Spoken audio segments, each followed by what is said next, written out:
नामदु नसल्ली अला रसूलिल करीम अम्मा बाद फ़ाउज़ु बिल्लाहि मिनश शैतानिर रजीम बिस्मिल्लाहिर रहमानिर रहीम रब्बि इश्रह ली सदरी व यस्सिर ली अमरी वहलुल उक़दतम मिन लिसानी यफ़क़हू क़ौली औज़ु बिल्लाहि मिनश शैतानिर रजीम बिस्मिल्लाहिर रहमानिर रहीम। हमने 60 कवर की थी सूरह नाल की आयत, अब हम 61 से शुरू कर रहे हैं। और अगर लोगों के पाप पर अल्लाह उनकी पकड़ करता तो धरती पर एक भी जीव न बचता, है ना। अगर उनके गुनाहों पे अगर पकड़ की जाती तो फिर धरती पे कोई बचता ही नहीं, सब गुनहगार हैं। लेकिन वह तो उनके एक मुकर्ररा वक्त तक ढील देता है, फिर जब उनका वह वक्त आ जाता है तो वह एक पल पीछे नहीं रह सकते और ना आगे बढ़ सकते, फिर एक सेकंड का भी उनको टाइम नहीं मिलता। और वह अपने लिए जो नापसंद समझते हैं उसे अल्लाह के लिए साबित करते हैं, और उनकी ज़ुबानें झूठी बातों का बयान करती है कि उनके लिए अच्छा ही है। नहीं नहीं, हकीकत में उनके लिए आग है और ये नरक वासियों के अगवा हैं। अल्लाह की कसम, हमने तुझसे पहले की उम्मतों की तरफ भी अपने रसूल भेजे, लेकिन शैतान ने उनकी बुराइयों को उनकी नज़र में अच्छा ठहराया। वह शैतान आज भी उनका दोस्त बना हुआ है और उनके लिए दुखदाई अजाब है।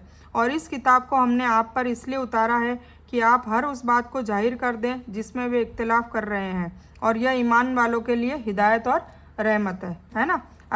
कुरान पाक में हर चीज़ खोल खोल कर लिख दी गई है। और अल्लाह ताला आकाशों से बारिश करके उससे धरती को उसकी मौत के बाद जिंदा कर देता है। बेशक इसमें उन लोगों के लिए निशानियां हैं जो सुने। और तुम्हारे लिए तो जानवरों में भी बड़ी शिक्षा है कि हम तुम्हें उसके पेट में से जो कुछ है उसी में से गोबर और खून के बीच से खालिस दूध पिलाते हैं, है ना। गाय के अंदर खून भी होता है, गोबर भी निकलता है, पर खालिसतन दूध निकलता है। ये भी बहुत बड़ी निशानी है जो पीने वालों के लिए आसानी से पचता है। और खजूर और अंगूर के पेड़ों के फलों से तुम मदिरा बना लेते हो, और बेहतरीन सामान्य रिस्क भी जो लोग अकल रखते हैं उनके लिए तो इसमें बहुत बड़ी निशानी है। और आपके रब ने मधुमक्खी को यह समझ दी है कि पहाड़ों में, पेड़ों में और लोगों की बनाई हुई ऊंची ऊंची टट्टियों में अपने घर बनाती ना, छत्ते बनाती है। और हर तरह के फल खा और अपने रब के आसान रास्तों पर चलती फिरती रहे। उनके पेट से पीने वाला पदार्थ पेय द्रव निकलता है, मशरूब निकलता है, जिसके रंग कई हैं और जिसमें लोगों के लिए शिफा है। सोच और फिक्र करने वालों के लिए इसमें बहुत बड़ी निशानी है। ये किसके बारे में बताया जा रहा है? शहद के बारे में। और अल्लाह ताला ने ही तुम सबको पैदा किया है, वही फिर तुम्हें मौत देगा। और तुम में ऐसे भी हैं जो बहुत बुरी आयु की तरफ लौटाए जाते हैं कि बहुत कुछ जानने के बाद भी न जाने। बेशक अल्लाह ताला जानने वाला और कुदरत करने वाला है। वही से मुराद वह एहसास है, वह समझ बूझ है जो अल्लाह ताला ने अपनी ज़रूरियात के पूरा करने के लिए जानदारों को दी है। जब इंसान फितरी उम्र से बढ़ जाता है तो फिर उसकी अकल भी कमज़ोर हो जाती है, और कई बार अकल ख़त्म हो जाती है और वह बच्चे की तरह हो जाता है। यही बुढ़ापा है जिससे नबी सल्लल्लाहु अलैहि वसल्लम ने पनाह मांगी है। और अल्लाह ताला ने ही तुम में से एक को दूसरे पर रिस्क में ज़्यादा अता कर रखी है, किसी को ज़्यादा किसी को कम। लेकिन जिन्हें ज़्यादा अता किया गया है वह अपनी रोजी को अपने अधीन दास को नहीं देते कि वह और ये उसमें बराबर हो जाएं। तो क्या ये लोग अल्लाह के एहसानों को इनकार कर रहे हैं? मतलब कुछ अमीर लोग गरीबों को नहीं देते कि कल को हम इनको देते रहेंगे तो ये हमारे बराबर स्टेटस के न हो जाएं। तो अल्लाह ताला कह रहा है कि क्या अल्लाह ने तो तुम पे एहसान किया है ना, तो उसका इनकार कर रहे हो? मतलब गरीबों को नहीं दे रहे हो, अल्लाह की राह में खर्च नहीं कर रहे हो। और अल्लाह ताला ने तुम्हारे लिए तुम में से ही तुम्हारी बीवियां पैदा की, और तुम्हारी बीवियों से तुम्हारे बेटे और पोते पैदा किए, और तुम्हें अच्छी अच्छी चीज़ें खाने के लिए दी। तो क्या फिर भी लोग बातिल पर ईमान लाएंगे और अल्लाह ताला की नेमतों की नाशुक्री करेंगे? और वे अल्लाह के सिवाय उनकी इबादत करते हैं जो आकाशों और धरती से उन्हें कुछ भी तो रिस्क नहीं दे सकते और न कुछ ताकत रखते हैं। तो अल्लाह ताला के लिए मिसाल न बनाओ, अल्लाह ताला अच्छी तरह जानता है और तुम नहीं जानते। अल्लाह ताला एक मिसाल को बयान कर रहा है कि एक गुलाम है दूसरे की मिल्कियत का जो किसी बात का हक नहीं रखता, और एक दूसरा इंसान है जिसे हमने अपने पास से बेहतरीन धन दे रखा है, जिसमें से वह छुपे और खुले तौर से खर्च करता है। क्या ये बराबर हो सकते हैं? अल्लाह ताला ही के लिए सारी तारीफ़ें हैं, बल्कि उनमें से ज़्यादातर नहीं जानते। कुछ आलिम कहते हैं कि यह गुलाम और आज़ाद की मिसाल है कि पहला गुलाम और दूसरा आज़ाद है, ये दोनों बराबर नहीं हो सकते। कुछ कहते हैं कि यह ईमान वालों और काफिरों का मुआजना है, पहला काफिर और दूसरा ईमान वाला है, ये बराबर नहीं हो सकते। कुछ कहते हैं कि ये अल्लाह ताला और झूठे देवताओं का मुआजना है, पहले से मुराद झूठे देवता हैं, दूसरे से अल्लाह है, ये दोनों बराबर नहीं हो सकते। मतलब यही है कि एक गुलाम और आज़ाद इसके बावजूद कि दोनों इंसान हैं, दोनों अल्लाह की मखलूक है, और दूसरे भी बहुत सी बातें दोनों के बीच बराबर है। इसके बावजूद मान सम्मान इज्जत एहतराम में दोनों को बराबर नहीं समझते। तो अल्लाह ताला और पत्थर की एक मूर्ति या एक कब्र की ढेरी, ये दोनों किस तरह अल्लाह से बराबर हो सकते हैं? नाउजुबिल्लाह, बिल्कुल नहीं हो सकते। और अल्लाह ताला एक दूसरी मिसाल बयान करता है दो इंसानों की, जिनमें से एक गूंगा है और किसी चीज़ पर हक नहीं रखता, बल्कि वह अपने मालिक पर भी बोझ है। कहीं भी उसे भेजे वह कोई भलाई नहीं लाता। क्या यह और वह जो इंसाफ का हुक्म देता है और है भी सीधे रास्ते पर, क्या बराबर हो सकते हैं? अल्लाह ताला बार बार इस तरीके से मिसालें दे देकर समझा रहे हैं कि अल्लाह और मूर्ति जो देवता है, पत्थरों की मूर्तियाँ, क्या बराबर हो सकते हैं? नाउजुबिल्लाह, बिल्कुल नहीं हो सकते। और आकाशों और धरती का गैप केवल अल्लाह ही को मालूम है। और क़यामत की बात तो ऐसी ही है जैसे आँख का झपकना, बल्कि इससे भी ज़्यादा करीब। बेशक अल्लाह हर चीज़ पर कुदरत रखने वाला है। और अल्लाह ताला ने तुम्हें तुम्हारी माताओं के पेट से निकाला है कि उस वक्त तुम कुछ भी नहीं जानते थे। उसी ने तुम्हारे कान और आँखें और दिल बनाए ताकि तुम शुक्रिया अदा कर सको। शुक्र अल्हम्दुलिल्लाह। क्या उन लोगों ने पक्षियों को नहीं देखा जो हुक्म के मुताबिक बंधे हुए आकाश में हैं, जिन्हें अल्लाह के सिवाय कोई दूसरा नहीं थामे हुआ होता? कितनी ऊंचाई पर पक्षी उड़ते रहते हैं, चरिंदे परिंदे उड़ते हैं, उनको कौन संभालता है? बेशक अल्लाह ताला। बेशक इसमें ईमान लाने वालों के लिए बड़ी निशानियां हैं। और अल्लाह ताला ने तुम्हारे लिए तुम्हारे घरों में रहने की जगह बना दिया। उसी ने तुम्हारे लिए जानवरों की खालों के घर बना दिए, जिन्हें तुम हल्का पाते हो अपने कूच करने के दिन और अपने पड़ाव के दिन भी। और उनके ऊन, रोएं और बालों से भी उनसे बहुत सी चीज़ें और एक मुकर्रर वक्त तक के लिए फ़ायदे की चीज़ें बना दी। और अल्लाह ही ने तुम्हारे लिए अपनी पैदा की हुई चीज़ों में से छाया बनाई, और उसी ने तुम्हारे लिए पहाड़ों में गुफा बनाई। उसी ने तुम्हारे लिए कपड़े बनाए जो तुम्हें गर्मी से महफूज रखते हैं, ऐसे कवच भी जो तुम्हें लड़ाई के वक्त काम आते हैं। वह इसी तरह अपनी पूरी पूरी नेमत अता कर रहा है ताकि तुम फरमाबरदार बन जाओ। अल्लाह ताला कितनी सारी नेमतें बयान कर रहा है ताकि तुम उनके शुक्रगुजार बनो, जबकि हम शुक्रगुजार नाउजुबिल्लाह फिर भी नहीं बनते, इतनी सारी नेमतें होने के बावजूद। फिर भी अगर ये मुंह मोड़े रहें तो आप पर केवल साफ तौर से पहुंचा देना। हुजूर पाक सल्लल्लाहु अलैहि वसल्लम को क्या कहा? इतना कुछ बताने के बाद भी ये मुंह मोड़ रहे हैं तो फिर आप खाली बता दो, आपका सिर्फ बता देना, पहुंचा देना काफ़ी है, बाकी मेरा काम है। ये अल्लाह की नेमत जानते पहचानते हुए भी उनको नकार रहे हैं, बल्कि उनमें से तो ज़्यादा नाशुक्र हैं। और जिस दिन हम हर उम्मत में से गवाह खड़ा करेंगे, फिर काफिरों को न तो इजाज़त दी जाएगी और न तौबा करने को कहा जाएगा। और जब ये जालिम लोग अजाब देख लेंगे, फिर न तो उनसे हल्की की जाएगी और न वे ढील दिए जाएंगे, फिर कोई टाइम पीरियड नहीं होगा।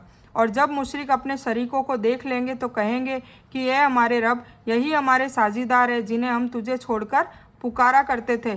फिर वे उनका जवाब देंगे कि तुम पूरे ही झूठे हो। और उस दिन वे सब मजबूर होकर अल्लाह के सामने फरमाबरदार होना कबूल करेंगे। जो बहुतान लगाया करते थे वह सब उनसे खो जाएंगे। हल्का न करने का मतलब बीच में कोई आराम नहीं होगा। अजाब लगातार बिना किसी तरह के देर के होगा और न ढील दी जाएगी, यानी उन्हें तुरंत कसकर पकड़ लिया जाएगा और जंजीरों से जकड़कर नरक में फेंक दिया जाएगा, और या माफ़ी मांगने का मौका भी नहीं दिया जाएगा, क्योंकि आखिरत अमल करने की जगह नहीं है, बदला हासिल करने की जगह है। तो हम सब को मौका है, अभी हम सब तौबा मांगे, इस्तगफार मांगे और हम नेक कामों के लिए आगे बढ़ें, और जो भी जानबूझ के अनजाने में गुनाह कर दिए उसकी इस्तगफार करते रहें, अल्लाह के सामने रोएं, गिड़गिड़ाएं, अल्लाह को राज़ी करने की कोशिश करें, क्योंकि जब एक बार मौत आ गई फिर उसके बाद हमारे पास कोई चारा नहीं होगा, हमारी तौबा भी कबूल नहीं की जाएगी। जिन्होंने कुफ्र किया, अल्लाह के रास्ते से रोका, हम उन्हें अजाब पर अजाब बढ़ाते जाएंगे। मतलब जो लोग ऐसे होंगे जो अल्लाह के रास्ते में कोई लोग होंगे उनके लिए रुकावट करते होंगे, उनके लिए भड़काएंगे लोगों को, तो फिर उन पे तो अजाब और भी बढ़ता रहेगा। यह बदला होगा उनके फसाद पैदा करने का। और जिस दिन हम हर उम्मत में उन्हीं में से उनके ऊपर गवाह खड़ा करेंगे और तुझे उन सब पर गवाह बनाकर लाएंगे, और हमने तुझ पर यह किताब उतारी है जिसमें हर बात का खुला बयान है, और हिदायत और रहमत और खुशखबरी है मुसलमानों के लिए इस किताब में। बेशक अल्लाह ताला इंसाफ का, भलाई का और करीबी रिश्तेदारों के साथ अच्छा सुलूक करने का हुक्म देता है और बेहयाई के कामों और बुराइयों और जुल्म से रोकता है। वह खुद तुमको नसीहत कर रहा है ताकि तुम नसीहत हासिल कर सको। और अल्लाह से किए हुए वादे को पूरा करो, जबकि तुम आपस में वादे और अहद करो, और कस्मों को उनकी मजबूती के बाद मत तोड़ो, जबकि तुम अल्लाह ताला को अपना उत्तरदायी ठहरा चुके हो। तुम जो कुछ करते हो अल्लाह ताला उसे अच्छी तरह जानता है। जिस तरह जन्नत में ईमान वालों के कई पद होंगे, उसी तरह जहन्नम में काफिरों के अजाब भी अलग अलग होंगे। जो भटके हुए होने के साथ दूसरे लोगों को भटकाने का सबब बने होंगे, उनके अजाब दूसरों के मुकाबिल ज़्यादा होंगे। इसीलिए गुनाह में भटकाना बहुत बड़ा गुनाह है। खुद कर रहे हैं और फिर दूसरों को भी उसमें शामिल कर रहे हैं, तो उनको उन सब का भी अजाब उनको मिलता रहेगा। किताब से मुराद अल्लाह की किताब और नबी सल्लल्लाहु अलैहि वसल्लम की तफसीर यानी हदीस है। अपनी हदीसों को भी अल्लाह के रसूल सल्लल्लाहु अलैहि वसल्लम ने अल्लाह की किताब कहा है, जैसा कि उसैफ के किस्सा वगैरह में है। ठीक है, सही बुखारी में इसका बयान आता है। और हर चीज़ का मतलब है माजी और मुस्तकबिल की खबरें जिनका इल्म ज़रूरी और फ़ायदेमंद है। उसी तरह अम्र और ममानियत का बयान और वे बातें जिनका दीन, दुनिया, तिजारत और रोजी के बारे में इंसान मजबूर है। कुरान और हदीस दोनों में यह सब बातें वाज़ेह कर दी गई है। कसम एक तो वह है जो किसी सुलह या आहद के वक्त उसे पक्का करने के लिए खाई जाती है। दूसरी कसम वह है जो इंसान अपने तौर से किसी वक्त भी खा लेता है कि फ़ला काम करूँगा या नहीं करूँगा। यहाँ आयत में पहले बयान कसम का मतलब है कि तुमने कसम खाई है, क्योंकि दूसरे बयान कसम के बारे में हदीस में हुक्म दिया गया है कि कोई इंसान किसी काम के लिए भी कसम खा ले, फिर देखे कि ज़्यादा नेकी दूसरे अमल में है यानी कसम के खिलाफ करने में है, तो वह नेकी का काम करे और कसम को तोड़कर उसका कफ़ारा अदा कर ले।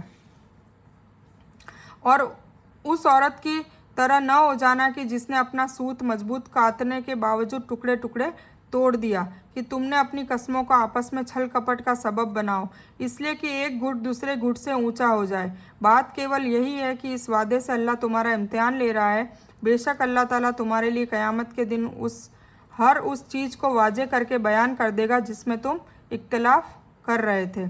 और अगर अल्लाह ताला चाहता तो तुम सबको एक मत बना देता, लेकिन वह जिसे चाहे भटका देता है, जिसे चाहे हिदायत देता है। बेशक तुम जो कुछ कर रहे हो उसकी पूछताछ की जाने वाली, मतलब हर चीज़ का सवाल किया जाएगा। अल्लाह ताला हम सब को उस सवालों में कामयाबी अता फरमाए और ऐसे नेक और अच्छे अमाल करने की तौफीक अता फरमाए। आमीन सुम्मा आमीन या रब्बल आलमीन। और तुम अपनी कस्मों को आपस के छल कपट का जरिया न बनाओ। लोग कस्में खाते हैं ना, झूठी झूठी कसम खा के आपस में फसाद फैलाते हैं, लड़ाइयाँ करवाते हैं, फिर तो तुम्हारे कदम अपनी मजबूती के बाद डगमगा जाएंगे। तुम्हें सख्त अजाब चखना पड़ जाएगा, क्योंकि तुमने अल्लाह के रास्ते से रोक दिया और तुम्हें ज़्यादा सख्त अजाब होगा।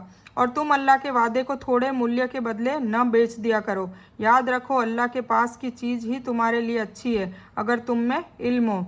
तुम्हारे पास जो कुछ है सब नाश होने वाला है, और अल्लाह के पास जो कुछ है हमेशा हमेशा रहने वाला है। और सब्र रखने वालों को हम अपने अच्छे अमल का अच्छा बदला ज़रूर अता करेंगे।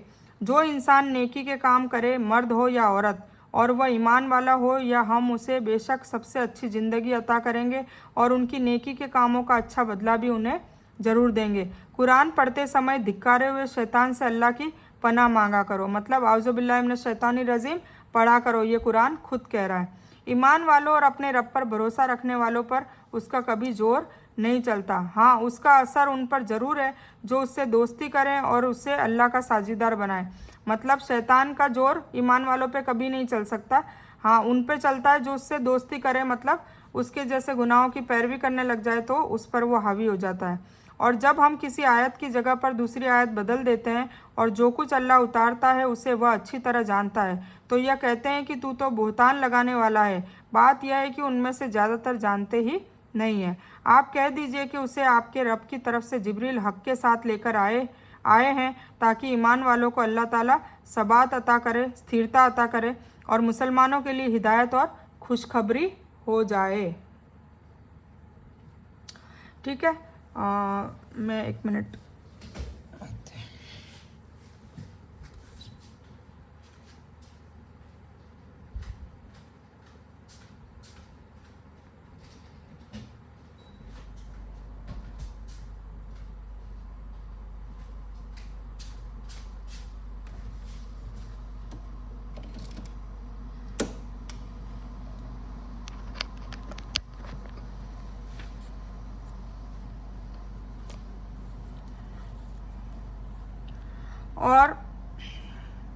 और उसका असर उन पर ज़रूर कहाँ थे हम, आप कह दीजिए कि उसे आपके रब की तरफ से जिब्रील हक के साथ लेकर आए हैं ताकि ईमान वालों को अल्लाह ताला स्थिरता अता करे और मुसलमानों के लिए हिदायत और खुशखबरी हो जाए। और हमें अच्छी तरह मालूम है जो काफिर कहते हैं कि उसे तो एक आदमी सिखाता है, उसकी भाषा जिसकी तरह यह मुखातिब कर रहे हैं अजमी, मतलब वो खालिस अरबी भाषा नहीं है, अजमी है। और यह कुरान तो साफ अरबी भाषा में, मतलब हुजूर पाक सल्लल्लाहु अलैहि वसल्लम के ऊपर शक किया करते थे। जो लोग अल्लाह ताला की आयतों पर ईमान नहीं रखते उन्हें अल्लाह की तरफ से भी हिदायत हासिल नहीं होती। मतलब जो कुरान की आयतों पे ईमान नहीं रखते उन्हें असली हिदायत हासिल नहीं होती। दूसरे बाबा जी के चौपड़ों से, किताबों से जो दीन को हासिल करना चाहते हैं और कुरान को पीठ पीछे छोड़ देते हैं, उनको असली हिदायत हासिल नहीं हो सकती और उनके लिए दुखदाई अजाब है।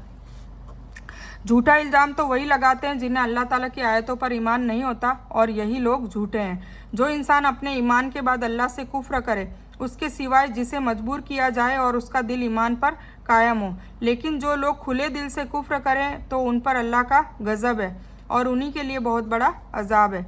यह इसलिए कि उन्होंने दुनियावी ज़िंदगी को आखिरत की ज़िंदगी से बेहतर समझा है। बेशक अल्लाह ताला काफिर लोगों को हिदायत नहीं करता।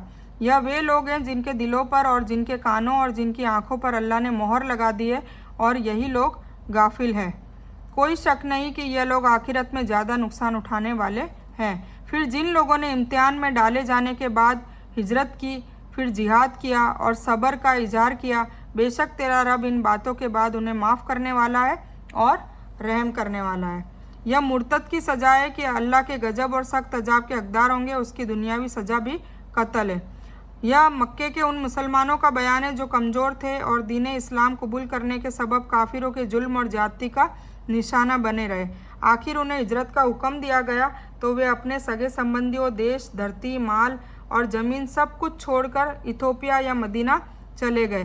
फिर जब काफिरों के साथ लड़ाई का मौका आया तो पूरी बहादुरी से लड़ने के लिए जिहाद में पूरी तरह में हिस्सा लिया और फिर उस रास्ते की कठिनाइयों और दुखों को सब्र के साथ सहन भी किया। इन सभी बातों के बाद बेशक उनके लिए तुम्हारा रब मेहरबानी और रहम करने वाला है। यानी रब की मेहरबानी और रहमत को हासिल करने के लिए ईमान और गुनाह के अमल का होना ज़रूरी है। जैसा कि बयान किए गए मुहाजिरों ने ईमान और अमल का सबसे अच्छा मुजाहिरा किया तो रब की मेहरबानी और रहमत से वे कामयाब हुए। जिस दिन हर इंसान अपने लिए लड़ता झगड़ता आएगा और हर इंसान को उसके किए का पूरा बदला दिया जाएगा और लोगों पर कभी जुल्म नहीं किया जाएगा। मैदान अशर की बात है, मतलब सब अपने अपने हक मांगेंगे उधर। और अल्लाह ताला उस बस्ती की मिसाल पेश करता है जो पूरे सुख शांति से थी। उसका रिस्क उसके पास खुशहाली के साथ हर रास्ते से चली आ रही थी। फिर उसने अल्लाह ताला की नेमतों का इनकार किया तो अल्लाह ने उसे भूख और डर का मजा चखा दिया, जो बदला था उनकी करतूतों का। और उनके पास उन्हीं में से रसूल पहुंचा, फिर भी उन्होंने उसे झुठलाया तो उन्हें अजाब ने आ पकड़ा और वे थे भी जालिम। और जो कुछ हलाल और पाक रोजी अल्लाह ने तुम्हें अता कर रखी है उसे खाओ और अल्लाह की नेमत का शुक्रिया अदा करो अगर तुम उसी की इबादत करते हो। तुम पर केवल मुर्दा और खून और सूअर का गोश्त और जिस चीज़ पर अल्लाह के सिवाय दूसरे का नाम लिया जाए हराम है। देखिए मैं फिर से पढ़ रही हूँ ताकि आप लोगों को समझ में आए। अलग अलग वलियों की और उनकी जो न्याज़ें बनाते हैं, जो न्याज़ें करते हैं, तो अब आप ये लाइन खुद पढ़ लें। तुम पर केवल मुर्दा और खून और सूअर का गोश्त और जिस चीज़ पर अल्लाह के सिवाय दूसरे का नाम लिया जाए वो हराम है। फिर भी अगर कोई इंसान मजबूर कर दिया जाए और न वह जालिम हो और न हद से बढ़ने वाला हो तो बेशक अल्लाह माफ़ करने वाला और रहम करने वाला है। तो ये आपको समझने की ज़रूरत है। और किसी चीज़ को अपने मुंह से झूठ ही न कह दिया करो कि यह हलाल है और यह हराम है। मतलब हर चीज़ पे यह हलाल हराम का फतवा ना डालो जब तक आपको पता ना हो। ठीक है, अल्लाह पर झूठा आरोप कर दो। बेशक अल्लाह ताला पर झूठा आरोप करने वाले कामयाबी से महरूम ही रहते हैं। उन्हें बहुत कम फ़ायदा हासिल होता है और उनके लिए दर्दनाक अजाब है। और यहूदियों पर जो कुछ हमने हराम किया था उसे हम पहले ही से आपको सुना चुके हैं। हमने उन पर जुल्म नहीं किया बल्कि वे खुद अपनी जानों पर जुल्म करते रहे। कि जो कोई जिहालत से बुरे अमल करे फिर उसके बाद तौबा कर ले اور सुधार भी कर ले तो फिर आपका रब बेशक बड़ा माफ़ करने वाला और रहम करने वाला है। तो हमें मायूस भी नहीं होना है कि जाने अनजाने में पहले बहुत गुनाह कर चुके हैं, अब इल्म आ गया है तो अब हमने तौबा कर ली और गुनाहों से बचने के लिए हम बचते रहते हैं, कोशिश करते रहते हैं, तो अल्लाह ताला बेशक हमें माफ़ करने वाला है। बेशक इब्राहिम अगवा और अल्लाह ताला की इताअत करने वाले यकसू बेगर्ज थे और वह मुशरिकों में से नहीं थे। अल्लाह ताला की अता की हुई नेमतों के शुक्रगुजार थे। अल्लाह ताला ने उन्हें मुंतखब कर लिया था और उन्हें सीधे रास्ते की हिदायत दी थी और हमने उन्हें दुनिया में भी अच्छाई दी और बेशक वह आखिरत में भी नेक लोगों में से हैं। यह इशारा उन जानवरों की तरफ है जो मूर्तियों के नाम नज़र करके उनको अपने लिए हराम कर लेते थे, जैसे सूरह अल माइदा और सूरह अल अनाम की तफसीर में आता है। उम्मत का मतलब मुखिया और अगवा भी है, जैसा कि तर्जुमा से वाज़ेह है। उम्मत का मतलब पैरोकार भी है। इस बिना पर हज़रत इब्राहीम अलैहिस्सलाम का वजूद एक उम्मत के बराबर था, मतलब वो एक आदमी ही एक पूरी उम्मत के बराबर थे। फिर हमने आपकी तरफ वही भेजी कि आप इब्राहिम हनीफ के मज़हब की इत्तबा करें और वह मुशरिकों में से न थे। हुजूर पाक सल्लल्लाहु अलैहि वसल्लम की तरफ वही भेजी और क्या कहा कि इब्राहिम हनीफ मतलब इब्राहिम अकेले की इत्तबा करें, जैसे वो मुस्लिम थे, मुशरिक नहीं थे, वैसे आपको भी वही बनना है। अब हम सोचें कि कोई बरेलवी बोलता है अपने आप को, कोई जमाती बोलता है, कोई तबलीगी बोलता है, कोई अहले हदीस बोलता है। अल्लाह ताला ने हुजूर पाक सल्लल्लाहु अलैहि वसल्लम को खुद को कहा है कि इब्राहिम की इत्तबा करो जो हनीफ थे, मुस्लिम थे, मुशरिकों में से ना थे। तो हमें भी सिर्फ मुस्लिम बन के रहना है ना, हमें फ़िरका परस्ती में नहीं पड़ना है। शनिवार के दिन की अहमियत को तो केवल उन लोगों के लिए ही ज़रूरी किया गया था जिन्होंने उसमें इख्तलाफ किया था। बात यह है कि आपका रब खुद ही उनमें उनके इख्तलाफ का फ़ैसला क़यामत के दिन करेगा। अपने रब की तरफ लोगों को हिकमत और अच्छी शिक्षा के साथ बुलाएं और उनसे अच्छी तरह से बात करें। बेशक आपका रब अपने रास्ते से भटकने वालों को भी अच्छी तरह जानता है और वह रास्ते पे चलने वालों से भी पूरी तरह से वाकिफ़ है। मतलब अल्लाह ताला बेहतर जानता है कि कौन नेक लोग हैं, कौन बद लोग हैं। और अगर बदला लो भी तो बिल्कुल उतना ही जितना दुख तुम्हें पहुंचाया गया है। अगर कोई तुम सब्र न कर सको और बदला ही लेना है तो जितना उसने हम तुम्हें दुख दिया इतना ही बदला लेने की तुमको तो हुक्म दिया गया है। और अगर तुम सब्र करो तो बेशक साबिरों के लिए यह बेहतर है, मतलब अल्लाह उसका अजर बहुत देगा। आप सब्र करे बिना अल्लाह की रहमत से आप सब्र कर ही नहीं सकते और उनकी हालत से दुखी न हो और जो छल कपट यह करते हैं उनसे तंग दिल भी न हो। हुजूर पाक सल्लल्लाहु अलैहि वसल्लम को ये बताया जा रहा है। यकीन करो कि अल्लाह ताला परहेजगारों और नेकी करने वालों के साथ है। मिल्लत का मतलब है कि ऐसा दिन जिसे अल्लाह ताला ने अपने किसी नबी के ज़रिए लोगों के लिए जायज़ और फ़र्ज किया है। नबी सल्लल्लाहु अलैहि वसल्लम इसके बावजूद कि आप सल्लल्लाहु अलैहि वसल्लम सभी नबियों सहित आदम की औलाद के सरदार हैं, आप सल्लल्लाहु अलैहि वसल्लम को इब्राहिम के धार्मिक नियमों की इत्तबा करने के लिए कहा गया है, जिससे हज़रत इब्राहिम की अहमियत और फजीलत की तस्दीक होती है। वैसे मौलिक रूप से अखलाकी तौर से भी सभी नबियों के धार्मिक नियम और मजहब एक ही रहे हैं, जिसमें रिसालत के साथ तौहीद और आखिरत को बुनियादी हैसियत हासिल है। तो हमने अल्हम्दुलिल्लाह सूरह नहल कंप्लीट कर दी और आई होप आपको समझ में आ रहा होगा कि अल्लाह ताला क्या कहना चाह रहा है। कुरान पाक में तौहीद की बात हो रही है, शिर्क से बचने को कहा जा रहा है, कुफ्र से बचने को कहा जा रहा है, अच्छे अखलाक बनाने को कहा जा रहा है। तो हमें ये सब चीज़ें कुरान से हासिल करनी है और उस पर अमल करने के लिए अल्लाह से दुआ करनी है, अमल करने की कोशिश करनी है, अमल करते रहना है और अल्लाह ताला से मरते दम तक इस पे चलने की हिदायत, सच्ची पक्की हिदायत की दुआ करते रहनी है और कोशिश भी करते रहनी है। तो इस बयान में कुछ भी दीन की अच्छी और हक बात आई हो सिर्फ़ और सिर्फ अल्लाह की तरफ से है। बुरी या गलत बात जो गलती से या जज्बात में आकर मेरे मुंह से कुछ भी गलत वर्ड या कोई बात निकल गई हो तो वो मेरी तरफ से है और इस गलती के लिए मैं अल्लाह अज़्ज़ व जल से और आप सभी लोगों से माफ़ी की तलबगार हूँ। मैं कोई आलिमा नहीं हूँ, मैं सिर्फ तालिब इल्म हूँ। अल्लाह मेरी कोशिश से आप सभी को नफ़े बख्श इल्म पहुँचाए और मैं आप लोगों की हिदायत और हिकमत में सदका जारिया बनूँ, बस मेरी यही तमन्ना है। आमीन सुम्मा आमीन या रब्बल आलमीन। रब्बना आतिना मिन लदुनका रहमतन व हय्यि लना मिन अमरिना रशदा। अल्लाहुम्मा सल्लि अला मुहम्मद व अला आलि मुहम्मद कमा सल्लैता अला इब्राहीम व अला आलि इब्राहीम इन्नका हमीदुम मजीद। अल्लाहुम्मा बारिक अला मुहम्मद व अला आलि मुहम्मद कमा बारकता अला इब्राहीम व अला आलि इब्राहीम इन्नका हमीदुम मजीद। व आखिरु दावाना अनिल हम्दुलिल्लाहि रब्बिल आलमीन।